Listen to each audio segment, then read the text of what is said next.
మనం అసెంబ్లీలో బిల్లు పెట్టినప్పుడు 42%కు ఆ రోజు అక్కడ మెప్పు కోసం మరి సంపూర్ణంగా మద్దతు ఇచ్చింది.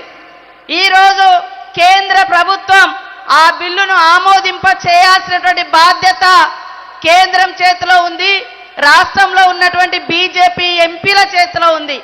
అది విస్మరించి ఇవాళ గల్లీ రాజకీయాల కోసం, కేవలం ఓట్ల కోసం, తెలంగాణలో ఓట్లు కావాలి కానీ బీసీ వర్గాల యొక్క ఆత్మ గౌరవం కానీ వారి హక్కులు కానీ వారికి వద్దు. అందుకనే ఢిల్లీలో ధర్నా చేయకుండా గల్లీలలో చేస్తారు. అంటే వాళ్ళ ఆలోచన ఏందో ఇప్పటికైనా మన జాజుల శ్రీనివాస్ గౌడ్ గారు స్పష్టంగా చెప్పడం జరిగింది వాస్తవానికి.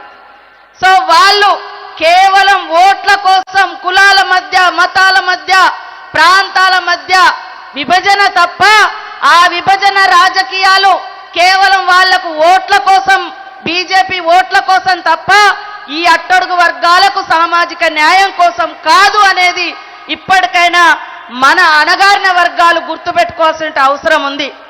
ఈరోజు దేశవ్యాప్తంగా 256 కులాలు, గుజరాత్లో మోడీ పుట్టిన రాష్ట్రంలో మోడీ గారు ఎంపీగా ఉన్న యూపీలో కూడా మరి ముస్లింలను బీసీలుగా పరిగణించి రిజర్వేషన్లు అమలు చేస్తా ఉన్నారు.